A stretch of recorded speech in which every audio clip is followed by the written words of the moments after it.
के प्राथमिक सोपान। राजयोग 8 अंगों में विभक्त है। पहला है यम अर्थात अहिंसा, सत्य, अस्तेय, चोरी का अभाव, ब्रह्मचर्य और अपरिग्रह।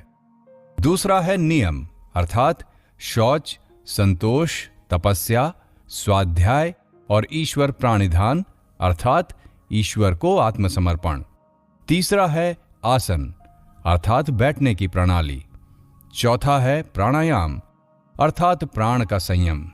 पांचवा है प्रत्याहार अर्थात मन की विषयाभिमुखी गति को फेर कर उसे अंतर्मुखी करना।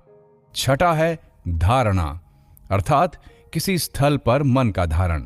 सातवां है ध्यान और आठवां है समाधि अर्थात अतिचेतन अवस्था। हम देख रहे हैं कि यम और नियम चरित्र निर्माण के साधन हैं। इनको नींव बनाए बिना किसी तरह की योग साधना सिद्ध न होगी। यम और नियम में दृढ़ प्रतिष्ठ हो जाने पर योगी अपनी साधना का फल अनुभव करना आरंभ कर देते हैं। इनके ना रहने पर साधना का कोई फल न होगा। योगी को चाहिए कि वे तन, मन, वचन से किसी के विरुद्ध हिंसाचरण ना करें। दया मनुष्य जाति में ही आबद्ध ना रहे, वरन उसके परे भी वो जाए और सारे संसार का आलिंगन कर ले। यम और नियम के बाद आसन आता है। जब तक बहुत उच्च अवस्था की प्राप्ति न हो जाए तब तक रोज नियमानुसार कुछ शारीरिक और मानसिक क्रियाएं करनी पड़ती हैं। अतएव जिससे दीर्घ काल तक एक ढंग से बैठा जा सके ऐसे एक आसन का अभ्यास आवश्यक है। जिसको जिस आसन से सुभीति मालूम होती है उनको उसी आसन पर बैठना चाहिए। एक व्यक्ति के लिए एक प्रकार से बैठकर सोचना सहज हो सकता है, परंतु दूसरे के लिए संभव है कि वो बहुत कठिन जान पड़े। हम बाद में देखेंगे कि योग साधना के समय शरीर के भीतर नाना प्रकार के कार्य होते रहते हैं। स्नायविक शक्ति प्रवाह की गति को फेर कर उसे एक नए रास्ते से दौड़ाना होगा। तब शरीर में नए प्रकार के स्पंदन या क्रिया शुरू होगी। सारा शरीर मानो नए रूप से गठित हो जाएगा। इस क्रिया का अधिकांश हिस्सा मेरुदंड के भीतर होगा। इसलिए आसन के संबंध में इतना समझ लेना होगा कि मेरुदंड को सहज स्थिति में रखना आवश्यक है। ठीक सीधा बैठना होगा। वक्ष, ग्रीवा और मस्तक सीधे और समुन्नत रहें, जिससे देह का सारा भार पसलियों पर पड़े। यह तुम सहज ही समझ सकोगे कि वक्ष यदि नीचे की ओर झुका रहे तो किसी प्रकार का उच्च चिंतन करना संभव नहीं। राजयोग का ये भाग हठयोग से बहुत कुछ मिलता जुलता है। हठयोग केवल स्थूल देह को लेकर व्यस्त रहता है। इसका उद्देश्य केवल स्थूल देह को सबल बनाना है। हठयोग के संबंध में यहां कुछ कहने की आवश्यकता नहीं, क्योंकि उसकी क्रियाएं बहुत कठिन हैं। एक दिन में उसकी शिक्षा भी संभव नहीं, फिर उससे कोई आध्यात्मिक उन्नति भी तो नहीं होती। डेलसर्ट और अन्य आचार्यों के ग्रंथों में इन क्रियाओं के अनेक अंश देखने को मिलते हैं। उन लोगों ने भी शरीर को भिन्न भिन्न स्थितियों में रखने की व्यवस्था की है। हठयोग की तरह उनका भी उद्देश्य दैहिक उन्नति है, आध्यात्मिक नहीं। शरीर की ऐसी कोई पेशी नहीं जिसे हठयोगी अपने वश में ना ला सके। हृदय यंत्र उसकी इच्छा के अनुसार बंद किया या चलाया जा सकता है। शरीर के सारे अंश वो अपनी इच्छा अनुसार चला सकता है। मनुष्य किस प्रकार दीर्घजीवी हो, यही हठयोग का एकमात्र उद्देश्य है। शरीर किस प्रकार पूर्ण स्वस्थ रहे, यही हठयोगियों का एकमात्र लक्ष्य है। हठयोगियों का यह दृढ़ संकल्प है कि हम अस्वस्थ ना हो, और इस दृढ़ संकल्प के बल से वे कभी अस्वस्थ होते भी नहीं। वे दीर्घजीवी हो सकते हैं। 100 वर्ष तक जीवित रहना तो उनके लिए मामूली सी बात है।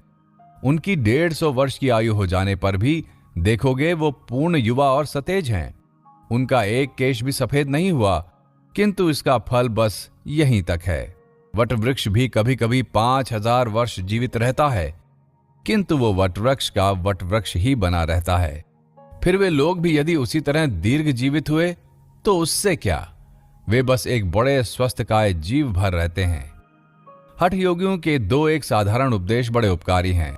सिर की पीड़ा होने पर शैया त्याग करते ही नाक से शीतल जल पियो। इससे सारा दिन मस्तिष्क ठीक और शांत रहेगा और कभी सर्दी ना होगी। नाक से पानी पीना कोई कठिन काम नहीं, बड़ा सरल है। नाक को पानी के भीतर डुबोकर गले में पानी खींचते रहो। पानी अपने आप ही धीरे धीरे भीतर जाने लगेगा। आसन सिद्ध होने पर किसी किसी संप्रदाय के मतानुसार नाड़ी शुद्धि करनी पड़ती है। बहुत से लोग ये सोचकर कि यह राजयोग के अंतर्गत नहीं है, इसकी आवश्यकता स्वीकार नहीं करते। परंतु जब शंकराचार्य जैसे भाष्यकार ने इसका विधान किया है, तब मेरे लिए भी इसका उल्लेख करना उचित जान पड़ता है। मैं श्वेताश्वेतर उपनिषद पर उनके भाष्य से इस संबंध में उनका मत उद्धृत करूंगा। प्राणायाम के द्वारा जिस मन का मैल धुल गया है, वही मन ब्रह्म में स्थिर होता है। इसलिए शास्त्रों में प्राणायाम के विषय का उल्लेख है। पहले नाड़ी शुद्धि करनी पड़ती है, तभी प्राणायाम करने की शक्ति आती है। अंगूठे से दाहिना नथुना दबाकर बाएं नथुने से यथाशक्ति वायु अंदर खींचो, फिर बीच में तनिक देर भी विश्राम किए बिना बायां नथुना बंद करके दाहिने नथुने से वायु निकालो, फिर दाहिने नथुने से वायु ग्रहण करके बाएं से निकालो।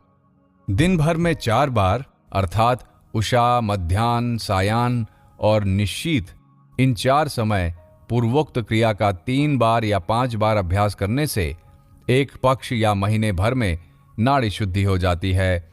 उसके बाद प्राणायाम पर अधिकार होगा। सदा अभ्यास आवश्यक है। तुम रोज देर तक बैठे हुए मेरी बात सुन सकते हो, परंतु अभ्यास किए बिना तुम एक कदम भी आगे नहीं बढ़ सकते। सब कुछ साधना पर निर्भर है। प्रत्यक्ष अनुभूति बिना ये तत्व कुछ भी समझ में नहीं आते। स्वयं अनुभव करना होगा। केवल व्याख्या और मत सुनने से कुछ ना होगा। फिर साधना में बहुत सी विघ्न भी हैं। पहले तो व्याधिग्रस्त देह है।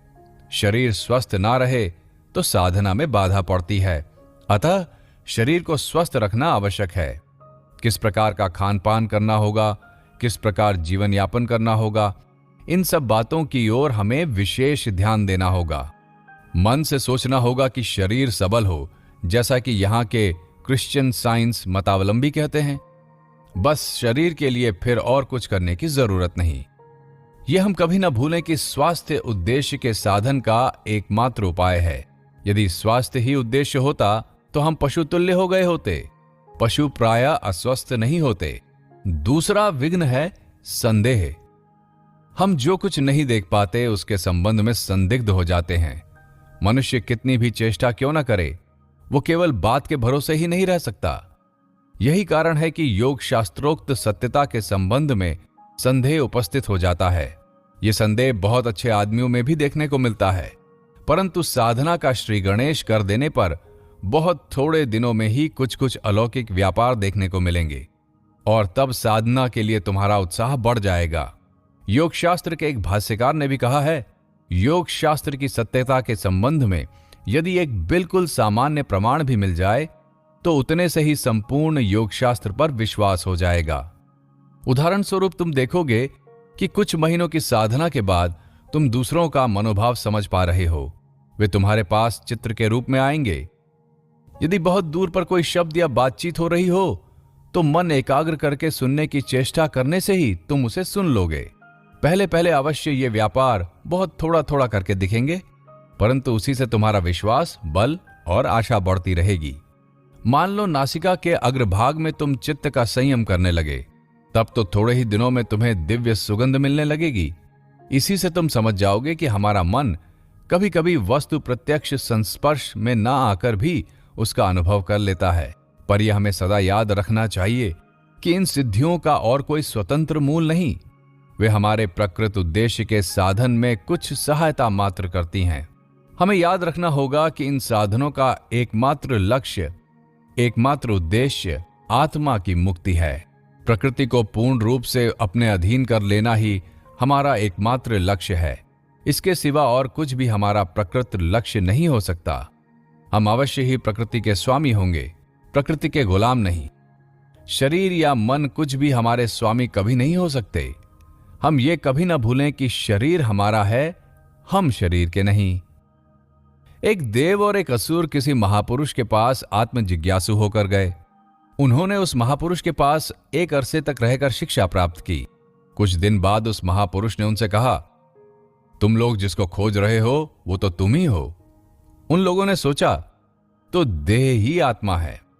फिर उन लोगों ने यह सोचकर कि जो कुछ मिलना था मिल गया, संतुष्ट चित्त से अपनी अपनी जगह को प्रस्थान किया। उन लोगों ने जाकर अपने अपने आत्मीय जनों से कहा, जो कुछ सीखना था सब सीख गए। अब आओ भोजन पान और आनंद में दिन बिताएं। हम ही वो आत्मा है, इसके सिवा और कोई वस्तु नहीं। उस असुर का स्वभाव अज्ञान से ढका हुआ था, इसलिए इस विषय में उसने आगे अधिक अन्वेषण नहीं किया। अपने को ईश्वर समझकर वो पूर्ण रूप से संतुष्ट हो गया। उसने आत्मा शब्द से देह समझा। परंतु देवता का स्वभाव अपेक्षाकृत पवित्र था। वे भी पहले इस भ्रम में पड़े थे कि मैं का अर्थ ये शरीर ही है, ये देह ही ब्रह्म है, इसलिए इसे स्वस्थ और सबल रखना, सुंदर वस्त्रादि पहनाना और सब प्रकार के दैहिक सुखों का भोग करना ही कर्तव्य है। परंतु कुछ दिन बाद उन्हें यह बोध होने लगा कि गुरु के उपदेश का अर्थ ये नहीं हो सकता कि देह ही आत्मा है, वरन देह से भी श्रेष्ठ कुछ अवश्य है। तब उन्होंने गुरु के निकट आकर पूछा, गुरुजी, आपके वाक्य का क्या यह तात्पर्य है कि देह ही आत्मा है? परंतु यह कैसे हो सकता है? सभी शरीर तो नष्ट होते हैं, आत्मा का तो नाश नहीं होता।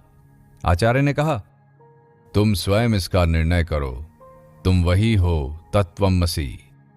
तब शिष्य ने सोचा, शरीर में क्रियाशील जो प्राण है, शायद उनको लक्ष्य कर गुरु ने पूर्वोक्त उपदेश दिया था।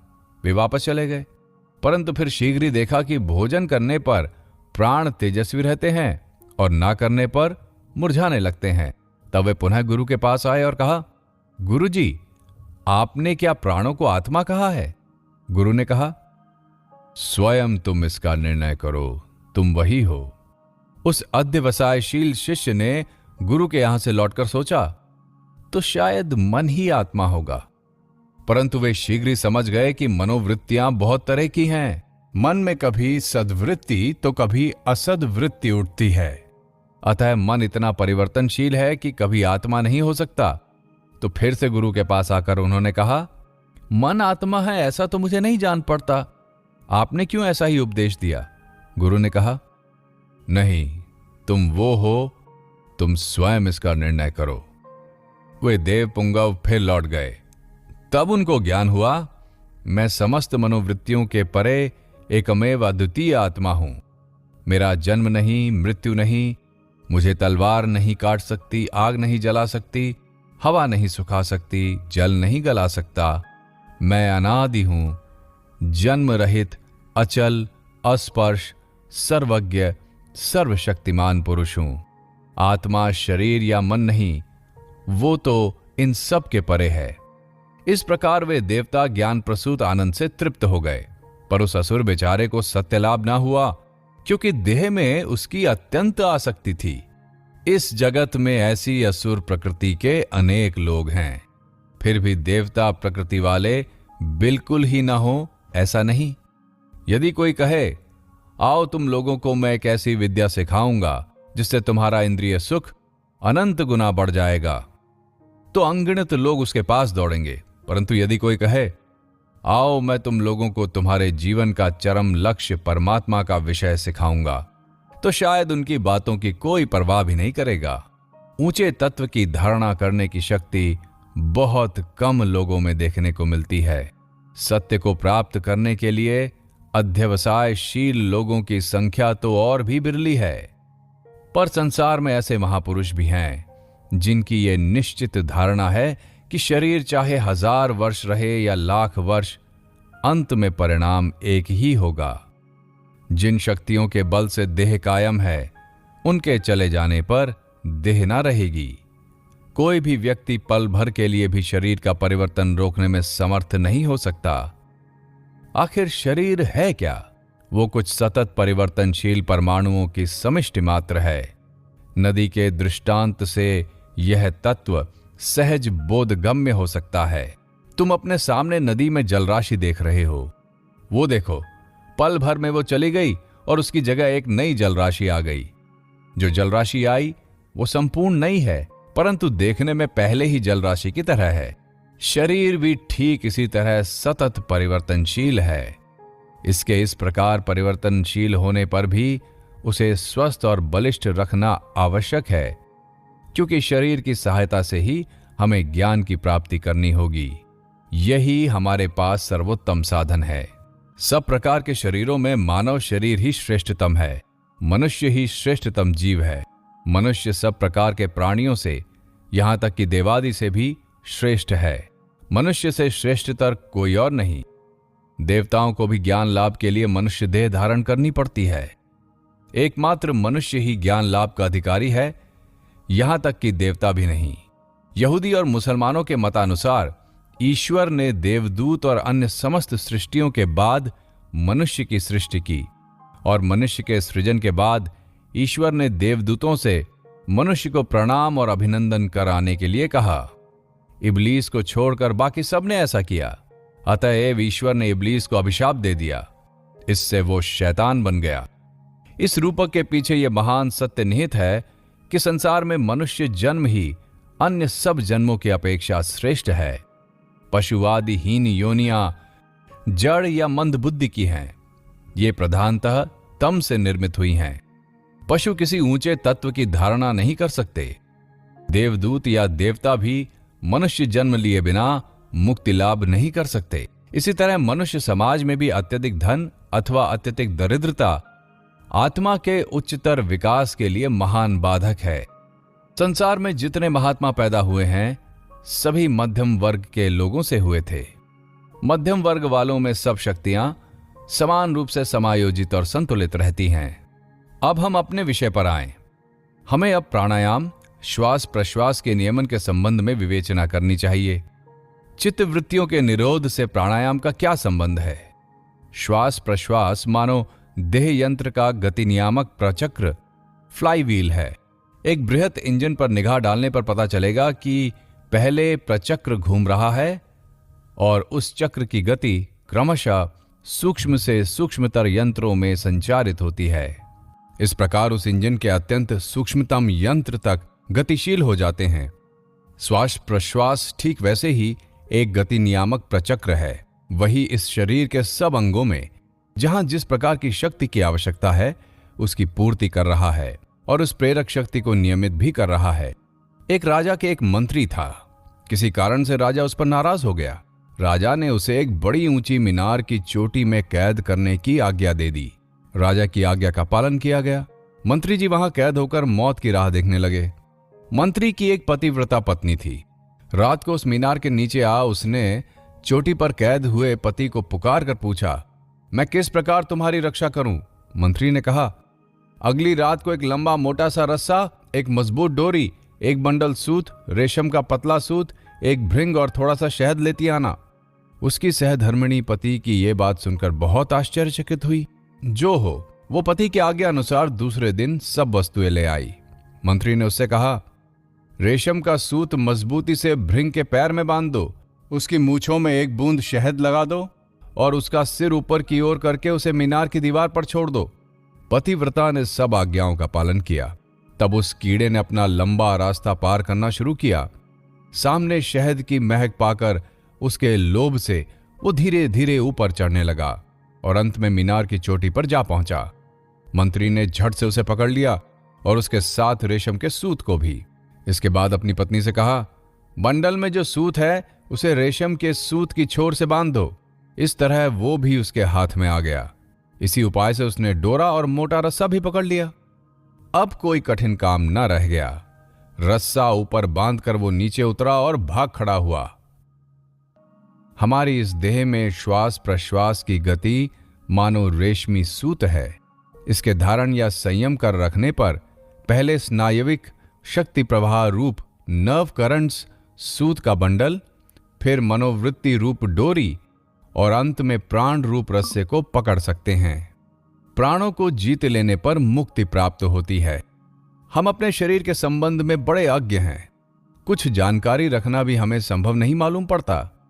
बहुत हुआ तो हम मृतदेह को चीर फाड़ कर देख सकते हैं कि उसके भीतर क्या है और क्या नहीं, और कोई इसके लिए किसी जीवित पशु की देह ले सकते हैं, पर इससे हमारे शरीर का कोई संबंध नहीं। हम अपने शरीर के संबंध में बहुत कम जानते हैं। इसका कारण क्या है?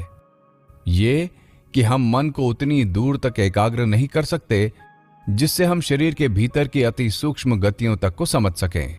मन जब बाह्य विषयों का परित्याग करके देह के भीतर प्रविष्ट होता है और अत्यंत सूक्ष्म अवस्था प्राप्त करता है, तभी हम उन गतियों को जान सकते हैं। इस प्रकार सूक्ष्म अनुभूति संपन्न होने के लिए हमें पहले स्थूल से आरंभ करना होगा। देखना होगा सारे शरीर यंत्र को चलाता कौन है और उसे अपने वश में लाना होगा। वह प्राण है, इसमें कोई संदेह नहीं। श्वास प्रश्वास ही उस प्राण शक्ति की प्रत्यक्ष अभिव्यक्ति है। अब श्वास प्रश्वास के साथ धीरे धीरे शरीर के भीतर प्रवेश करना होगा। इसी से हम देह के भीतर की सूक्ष्म से सूक्ष्म शक्तियों के संबंध में जानकारी प्राप्त कर सकेंगे और समझ सकेंगे कि स्नायविक शक्ति प्रवाह, नर्व करंट्स किस तरह शरीर में सर्वत्र भ्रमण कर रहे हैं। और जब हम मन में उनका अनुभव कर सकेंगे, तब उन्हें और उनके साथ देह को भी हमारे अधिकार में लाने के लिए हम प्रारंभ करेंगे। मन भी इन स्नाविक शक्ति प्रवाहों द्वारा संचालित हो रहा है, इसीलिए उन पर विजय पाने से मन और शरीर दोनों ही हमारे अधीन हो जाते हैं, हमारे दास बन जाते हैं। ज्ञान ही शक्ति है और ये शक्ति प्राप्त करना ही हमारा उद्देश्य है। इसीलिए हमें प्राणायाम, प्राण के नियमन से प्रारंभ करना होगा। इस प्राणायाम तत्व की विशेष आलोचना के लिए दीर्घ समय की आवश्यकता है। इसको अच्छी तरह समझाते बहुत दिन लगेंगे। हम उसका एक एक अंश लेकर चर्चा करेंगे। हम क्रमशः समझ सकेंगे कि प्राणायाम के साधन में जो क्रियाएं की जाती हैं, उनका हेतु क्या है और प्रत्येक क्रिया से देह के भीतर किस प्रकार की शक्ति प्रवाहित होती है। क्रमशः ये सब हमें बोधगम्य हो जाएगा, परंतु इसके लिए निरंतर साधना आवश्यक है। साधना के द्वारा ही मेरी बात की सत्यता का प्रमाण मिलेगा। मैं इस विषय में कितनी भी युक्तियों का प्रयोग क्यों न करूं, पर तुम्हारे लिए वे प्रमाण नहीं होंगी जब तक तुम स्वयं प्रत्यक्ष न कर लोगे। जब देह के भीतर इन शक्तियों के प्रवाह की गति स्पष्ट अनुभव करने लगोगे, तभी सारे संशय दूर होंगे। परंतु इसके अनुभव के लिए प्रत्येक कठोर अभ्यास आवश्यक है। प्रतिदिन कम से कम 2 बार अभ्यास करना चाहिए और उस अभ्यास का उपयुक्त समय है प्रातः व सायं। जब रात बीतती है और पौ फटती है तथा जब दिन बीतता है और रात आती है, इन 2 समयों में प्रकृति अपेक्षाकृत शांत होती है। ब्रह्म मुहूर्त और गोधूली, ये 2 समय मन की स्थिरता के लिए अनुकूल हैं। इन दोनों समयों में शरीर बहुत कुछ शांत रहता है।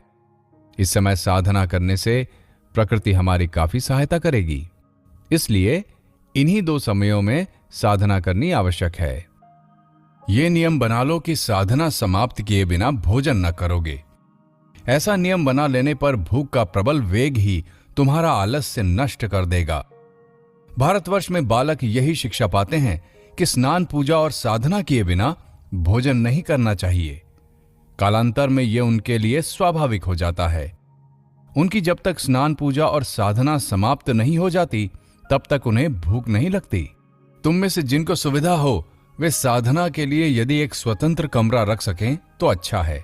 इस कमरे को सोने के काम में न लाओ, इसे पवित्र रखो।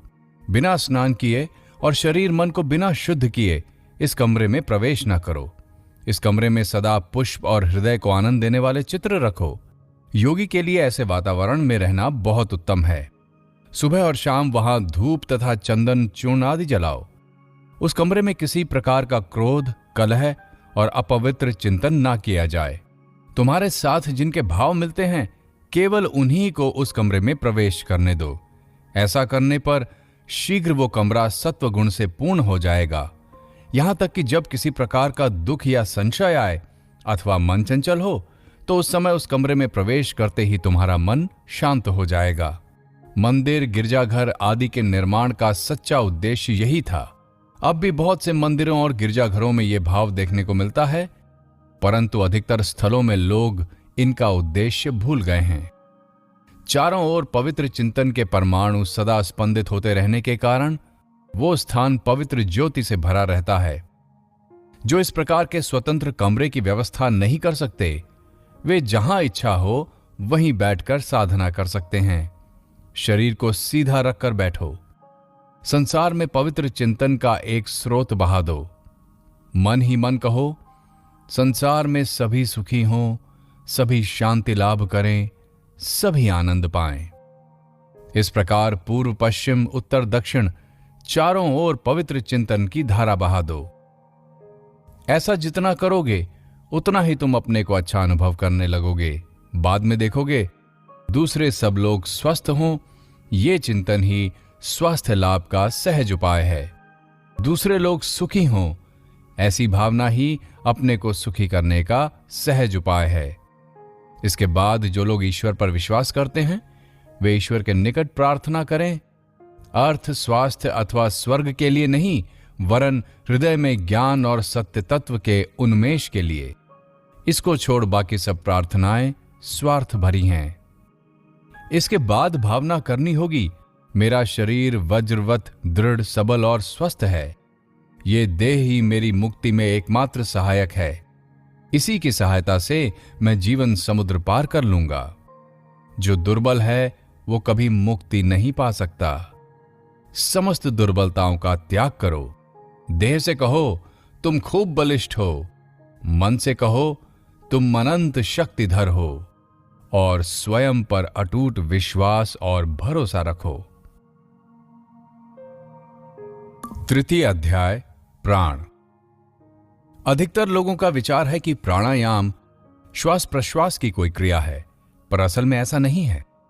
वास्तव में तो श्वास प्रश्वास की क्रिया के साथ इसका बहुत थोड़ा संबंध है। श्वास प्रश्वास उन क्रियाओं में से सिर्फ एक ही क्रिया है जिनके माध्यम से हम यथार्थ प्राणायाम की साधना के अधिकारी होते हैं। प्राणायाम का अर्थ है प्राण का संयम। भारतीय दार्शनिकों के मतानुसार सारा जगत दो पदार्थों से निर्मित है। उनमें से एक का नाम है आकाश। ये आकाश एक सर्वव्यापी, सर्वानुस्मृत सत्ता है। जिस किसी वस्तु का आकार है, जो कोई वस्तु कुछ वस्तुओं के मिश्रण से बनी है, वो इस आकाश से ही उत्पन्न हुई है। यह आकाश ही वायु में परिणत होता है, यही तरल पदार्थ का रूप धारण करता है, यही फिर ठोस आकार को प्राप्त होता है। यह आकाश ही सूर्य, पृथ्वी, तारा, धूमकेतु आदि में परिणत होता है। समस्त प्राणियों के शरीर, पशुओं के शरीर, उद्भिद आदि जितने रूप हमें देखने को मिलते हैं, जिन वस्तुओं का हम इंद्रियों द्वारा अनुभव कर सकते हैं, यहां तक कि संसार में जो कुछ है सभी आकाश से उत्पन्न है। इंद्रियों द्वारा इस आकाश की उपलब्धि करने का कोई उपाय नहीं। ये इतना सूक्ष्म है कि साधारण अनुभूति के अतीत है। जब यह स्थूल होकर कोई आकार धारण करता है तभी हम इसका अनुभव कर सकते हैं। सृष्टि के आदि में एकमात्र आकाश रहता है। फिर कल्प के अंत में समस्त ठोस, तरल और वाष्पीय पदार्थ पुनः आकाश में लीन हो जाते हैं। बाद की सृष्टि फिर से इसी तरह आकाश से उत्पन्न होती है। किस शक्ति के प्रभाव से आकाश का जगत के रूप में परिणाम होता है? इस प्राण की शक्ति से। जिस तरह आकाश इस जगत का कारण स्वरूप अनंत सर्वव्यापी भौतिक पदार्थ है, प्राण भी उसी तरह जगत की उत्पत्ति की कारण स्वरूप अत्यंत सर्वव्यापी विक्षेपकर शक्ति है। कल्प के आदि और अंत में संपूर्ण सृष्टि आकाश रूप में परिणित होती है और जगत की सारी शक्तियां प्राण में लीन हो जाती हैं। दूसरे कल्प में फिर इसी प्राण में समस्त शक्तियों का विकास होता है। ये प्राण ही गति रूप में अभिव्यक्त हुआ है। यही गुरुत्वाकर्षण या चुंबक शक्ति के रूप में अभिव्यक्त हो रहा है। ये प्राण ही स्नायविक शक्ति प्रवाह के रूप में, विचार शक्ति के रूप में और समस्त दैहिक क्रियाओं के रूप में अभिव्यक्त हुआ है। विचार शक्ति से लेकर अति सामान्य बाह्य शक्ति तक सब कुछ प्राण का ही विकास है। बाह्य और अंतर जगत की समस्त शक्तियां जब अपनी मूल अवस्था में पहुंचती हैं, तब उसी को प्राण कहते हैं। जब आस्ति और नास्ति कुछ भी न था, जब तम से तम आवृत था, तब क्या था? ये आकाश ही गति शून्य होकर अवस्थित था। प्राण की सभी प्रकार की बाह्य गति रुद्ध थी, परंतु तब भी प्राण का अस्तित्व था। संसार में जितने प्रकार की शक्तियों का विकास अब हुआ है, कल्प के अंत में वे शांत भाव धारण करती हैं, अव्यक्त अवस्था में लीन होती हैं और दूसरे कल्प के आदि में वे ही फिर से व्यक्त होकर आकाश पर कार्य करती रहती हैं। इसी आकाश के परिदृश्यमान साकार वस्तुएं उत्पन्न होती हैं और आकाश के विविध परिणाम प्राप्त होने पर ये प्राण भी दृश्यमान नाना प्रकार की शक्तियों में परिणित होता रहता है।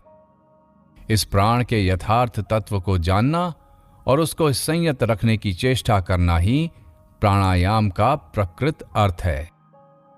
इस प्राणायाम में सिद्ध होने पर हमारे लिए मानो अनंत शक्ति का द्वार खुल जाता है। मान लो किसी व्यक्ति की समझ में यह प्राण का विषय पूरी तरह आ गया और वो उसे वश में करने में भी कृतकार्य हो गया, तो फिर संसार में ऐसी कौन सी शक्ति है जो उसके अधिकार में ना आए। उसकी आज्ञा से चंद्र सूर्य अपनी जगह से हिलने लगते हैं। क्षुद्रतम परमाणु से बृहत्तम सूर्य तक सभी उसके वशीभूत हो जाते हैं, क्योंकि उसने प्राण को जीत लिया है।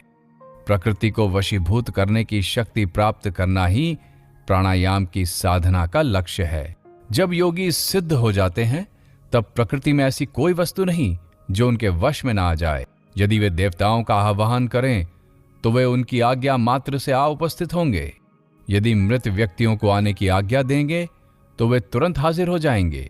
प्रकृति की सारी शक्तियां उनकी आज्ञा से दासी की तरह काम करने लगेंगी।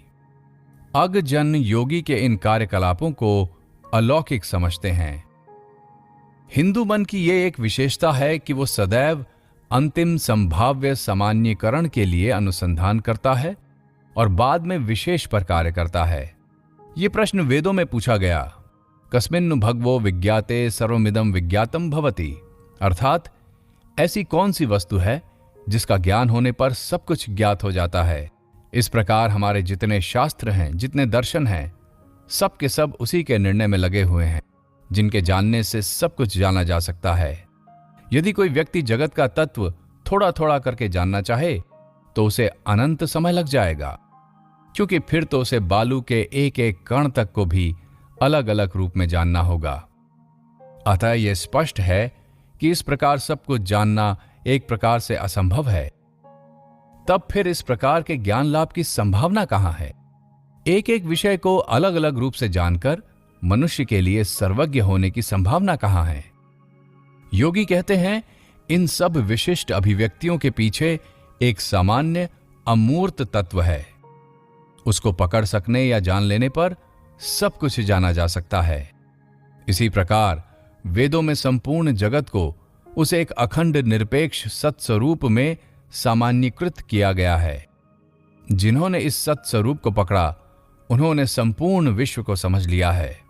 उक्त प्रणाली से ही समस्त शक्तियों को भी इस प्राण में सामान्यीकृत किया गया है। अतएव जिन्होंने प्राण को पकड़ लिया है उन्होंने संसार में जितनी शारीरिक या मानसिक शक्तियां हैं सबको पकड़ लिया है। जिन्होंने प्राण को जीता है उन्होंने अपने मन को ही नहीं वरन सबके मन को भी जीत लिया है।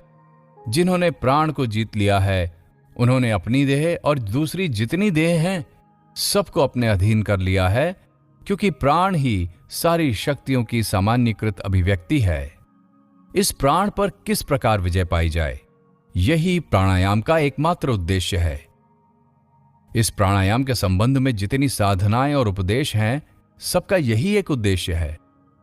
हर एक साधनार्थी को उसके सबसे समीप जो कुछ है उसी से साधना शुरू करनी चाहिए।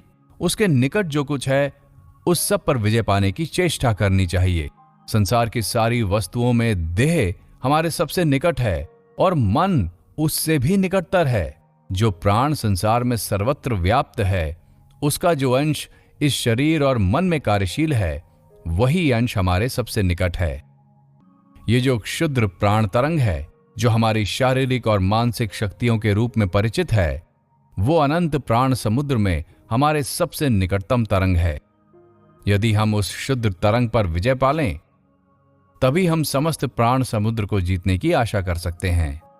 जो योगी इस विषय में कृतकार्य होते हैं वे सिद्धि पा लेते हैं। तब कोई भी शक्ति उन पर प्रभुत्व नहीं जमा सकती। वे एक प्रकार से सर्वशक्तिमान और सर्वज्ञ हो जाते हैं। हम सभी देशों में ऐसे संप्रदाय देखते हैं जो किसी न किसी उपाय से इस प्राण पर विजय प्राप्त करने की चेष्टा कर रहे हैं। इसी देश में यानी अमेरिका में हम मन शक्ति से आरोग्य करने वाले माइंड हीलर्स, विश्वास से आरोग्य करने वाले फेथ हीलर्स, प्रेतात्मवादी स्पिरिचुअलिस्ट, ईसाई वैज्ञानिक हिप्नोटिस्ट आदि अनेक संप्रदाय देखते हैं। यदि हम इन मतों का विशेष रूप से विश्लेषण करें तो देखेंगे कि इन सब मतों की पृष्ठभूमि में वे फिर जाने या न जाने प्राणायाम ही है। उन सब मतों के मूल में एक ही बात है, वे सब एक ही शक्ति को लेकर कार्य कर रहे हैं, पर हां, वे उसके संबंध में कुछ जानते नहीं। उन लोगों ने एकाएक मानो एक शक्ति का आविष्कार कर डाला, परंतु उस शक्ति के स्वरूप के संबंध में बिल्कुल अज्ञ हैं। योगी जिस शक्ति का प्रयोग करते हैं, ये भी बिना जाने बूझे उसी का प्रयोग कर रहे हैं, और वो प्राण की ही शक्ति है। प्राण ही समस्त प्राणियों के भीतर जीवन शक्ति के रूप में विद्यमान है।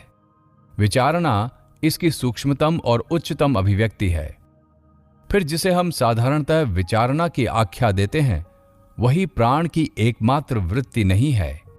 इसके अतिरिक्त हमारा एक निम्नतम कार्यक्षेत्र भी है, जिसे हम जन्मजात प्रवृत्ति, हिप्नोटिस्ट अथवा ज्ञान रहित चित्त वृत्ति अथवा मन की अचेतन भूमि कहते हैं। मान लो मुझे एक मच्छर ने काटा, तो मेरा हाथ अपने आप ही उसे मारने को उठ जाता है। उसे मारने के लिए हाथ को उठाते गिराते मुझे कोई विशेष सोच विचार नहीं करना पड़ता। यह भी विचारणा की एक प्रकार की अभिव्यक्ति है। शरीर के समस्त स्वाभाविक कार्य, रिफ्लेक्स एक्शंस, इसी विचारणा के स्तर के अंतर्गत हैं। इससे अनंत विचारणा का एक दूसरा स्तर भी है, जिसे सज्ञान अथवा मन की चेतन भूमि कहते हैं।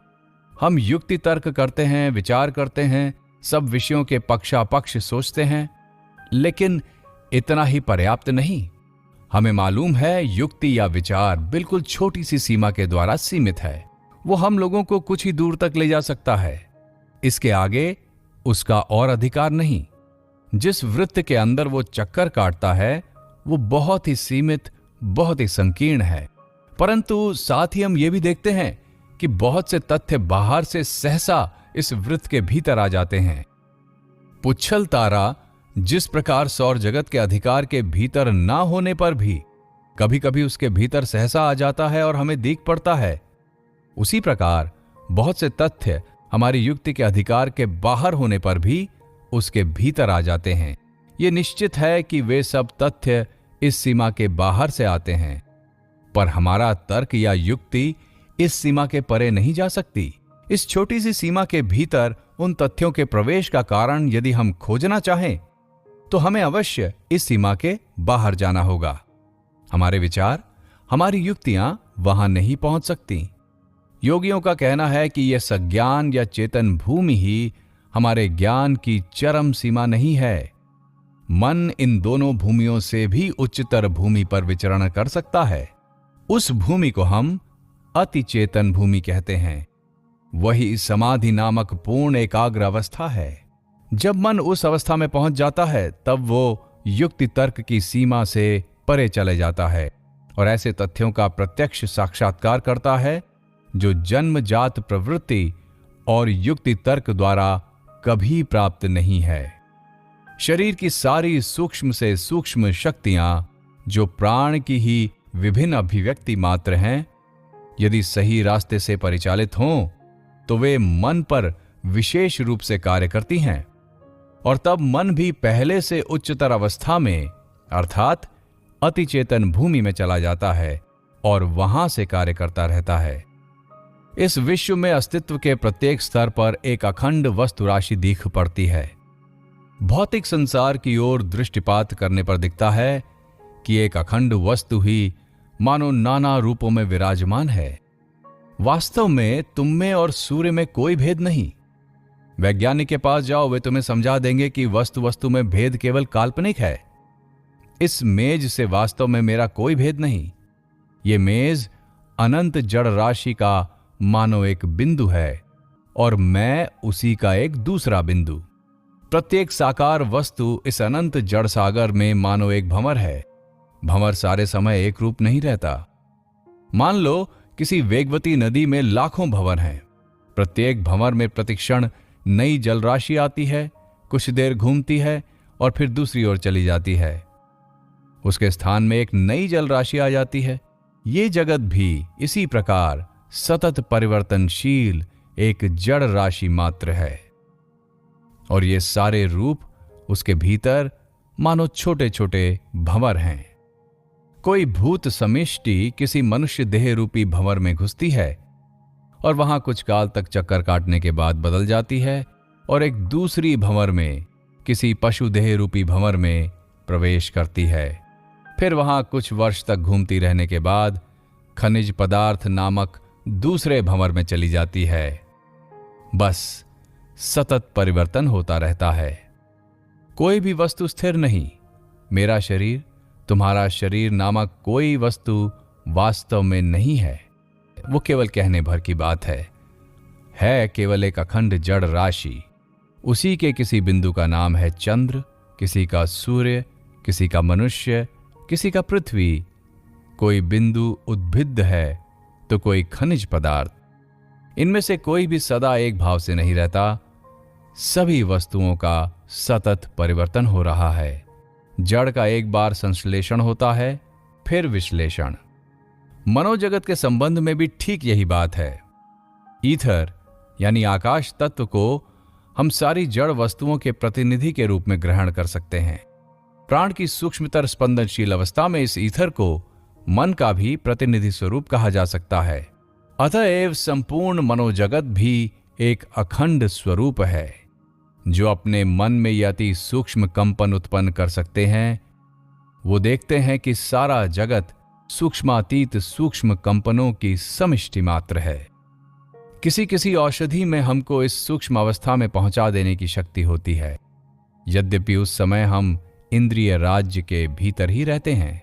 तुम में से बहुतों को सर हम्फ्री डेवी के प्रसिद्ध प्रयोग की बात याद होगी। लाफिंग गैस ने जब उनको अभिभूत कर लिया, तब वे भाषण देते समय स्तब्ध और निस्पंद होकर खड़े रहे। कुछ देर बाद जब होश आया तो बोले, सारा जगत विचारों की समष्टि मात्र है। कुछ समय के लिए सारे स्थूल कंपन यानी ग्रॉस वाइब्रेशंस चले गए थे और केवल सूक्ष्म कंपन, जिनको उन्होंने विचार राशि कहा था, बचे रह गए थे। उन्होंने चारों ओर केवल सूक्ष्म कंपन देखे थे।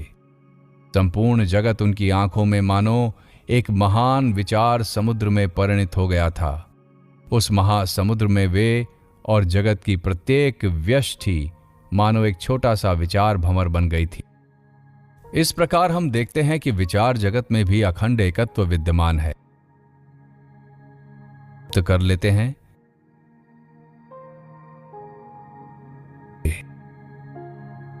स्थूल और सूक्ष्म स्पंदनों के परे, सब प्रकार की गतियों के परे वही एक अखंड सत्ता है। अभिव्यक्तियों के भीतर भी केवल एकत्व विद्यमान है। इन सत्यों को अब अस्वीकार नहीं किया जा सकता।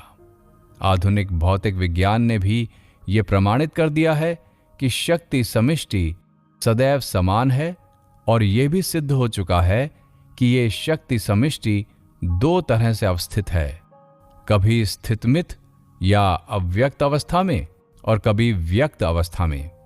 व्यक्त अवस्था में वो इन नानाविध शक्तियों का रूप धारण करती है। इस प्रकार वो अनंत काल से कभी व्यक्त और कभी अव्यक्त भाव धारण करती आ रही है। इस शक्ति रूप प्राण के संयम का नाम ही प्राणायाम है।